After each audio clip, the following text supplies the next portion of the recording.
Hi, good day. Now we will learn some common meanings of philosophy according to Napoleon Mabakiao Jr. from his book Introduction to Philosophy. According to Napoleon, the term philosophy is used in ordinary, everyday conversations.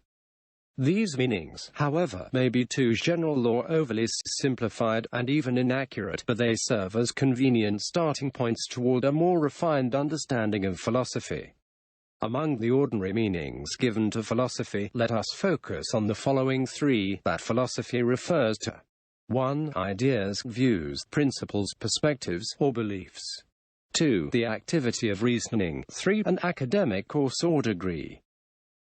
The first common meaning of philosophy is that it refers generally to ideas, views, principles, perspectives, or beliefs held either by individuals or groups of individuals.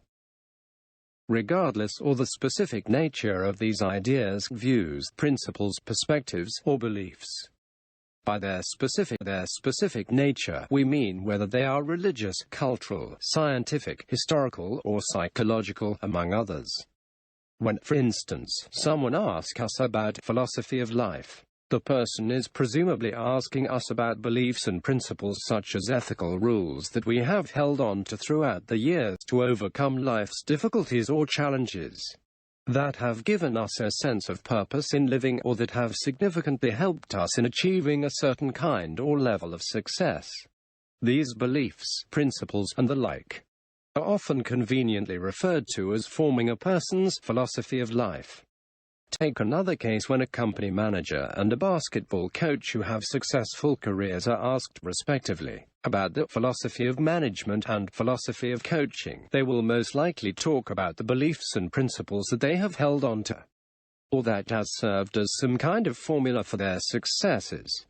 Again, these beliefs and principles are conveniently referred to as constituting a person's philosophy of something, regardless of the specific nature of these beliefs and principles.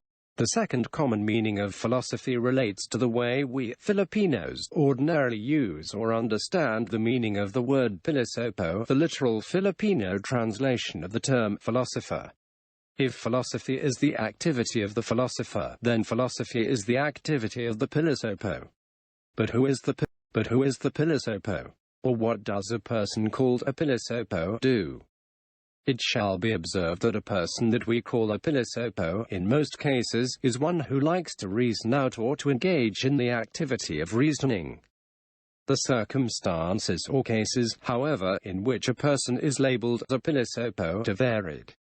Let us examine three of these cases.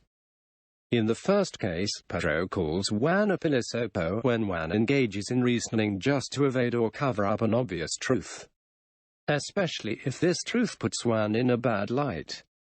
Reasoning, or pamimilisopo, in this sense, is part of a defensive strategy.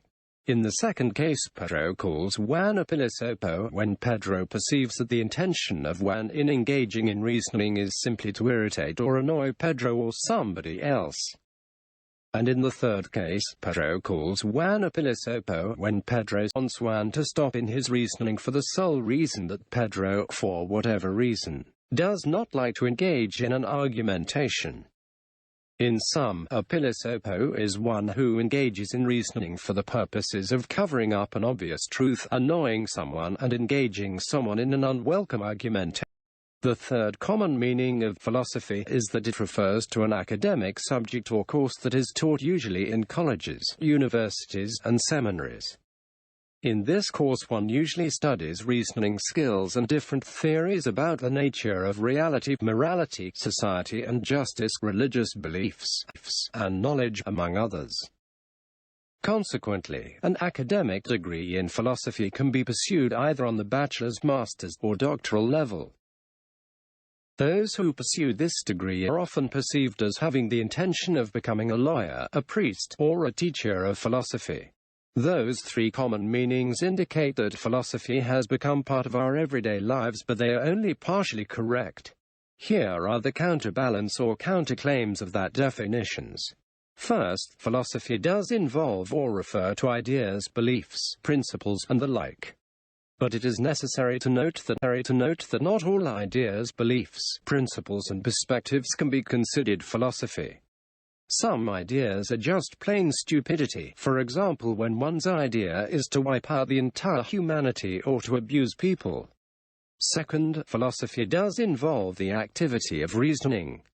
But philosophy distinguishes between correct and incorrect forms of reasoning and engages in this activity only for the purpose of knowing or determining what is true. Some reasoning is just to cover the truth, avoid the argument, or to annoy people. If that is the activity of reasoning, then it cannot be a correct philosophizing. And third, philosophy, as an academic course, does study reasoning skills and the nature of morality, knowledge, social justice, and others, but philosophy studies much more. Philosophy is not confined to the academe, for it is primarily an activity that we can do in various aspects of our life rather than a set of theories that we can study. Even those who have not taken a philosophy course may have also philosophy of their own, and sometimes they have better philosophy in life than those in the academe.